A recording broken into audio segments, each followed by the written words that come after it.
ელიტარული სპეციალური ოპერაციების ვეტერანებმა დაარსეს ახალი ისრაელის სტარტაპი, რომელიც ფიქრობს, რომ ინტერნეტში მომდევნო დიდი ცვლილება საერთოდ არ შეეხება ადამიანებს, არამედ ხელოვნური ინტელექტის აგენტები მიიღებენ გადაწყვეტილებებს ჩვენს ნაცვლად.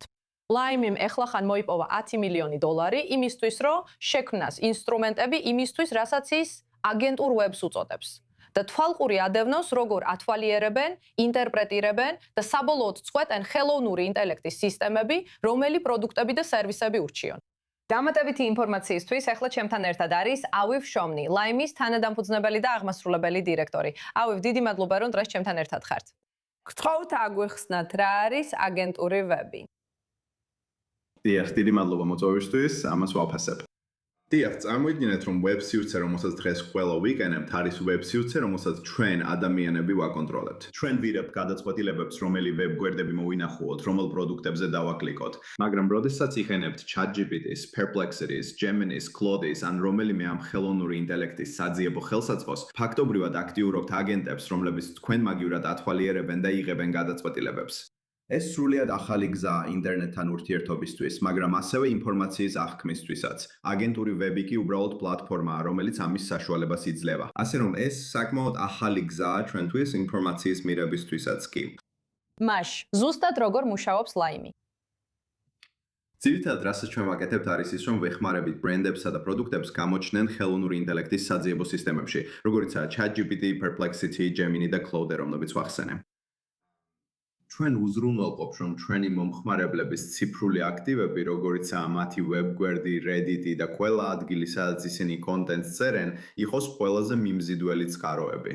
ამ ხელოვნური ინტელექტის საძიებო სისტემების თების ფალში, მაგალითად ChatGPT, Perplexity და Gemini, მოდი ვთქვათ, რომ ეს არის სარბენი ფეხსაცმლის კომპანია. all years-ზე, როცა ვინმე ეძებს საუკეთესო სარბენ ფეხსაცმელს, ჩვენ ვუზრუნველყოფთ, რომ ისინი გამოჩნდნენ. მაგრამ ეს ნიშნავს, რომ რადგან ეს ინტერნეტის გამოყენების დიდ ცვლილებას გავს, მომავალში კომპანიები მარკეტინგს ხელოვნური ინტელექტისკენ მიმართავენ და არა Google-ს და ჩვენ. 100%. თუ წარმოიდგენთ ინტერნეტში ახალ ფენას, აქამდე ეს იყო ისეთი ბრენდები, როგორიცაა Nike, რომლებიც პირდაპირ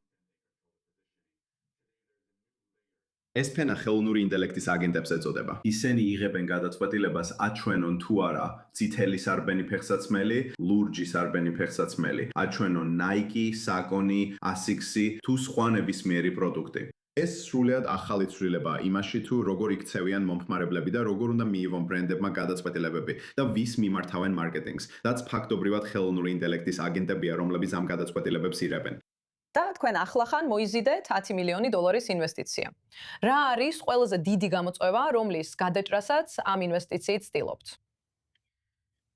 ვფიქრობ, ამჟამად ხელოვნურ ინტელექტში რამდენიმე ძალიან საინტერესო ტენდენცია იკვეთება. ჩვენ ყველანი დიდი გუნდი ვართ ინჟინრების, რომლებსაც ბოლო რამდენიმე წლის განმავლობაში ხელოვნური ინტელექტის პროდუქტების შექმნაში დიდი გამოცდილება გვაქვს. და ჩვენთვის ეხლა მთავარი ისაა, რომ შევძლოთ ინტეგრაცია ფუნდამენტურ ფენასთან და ასევე გავიგოთ თუ როგორ აღიქვამენ ხელოვნური ინტელექტის აგენტები ინფორმაციას. თავარი დანიშნულება ამ თანხების არის ინოვაციური ტექნოლოგიის შექმნა, იმის გასაგებად და თუ როგორ აღიქვამენ ხელოვნური ინტელექტის აგენტები ინფორმაციას. და სწორედ ამ მიმართულებით მივდივართ. ჩვენ გისურვებთ წარმატებებს ჩვენი i24 News English-ის სახელით.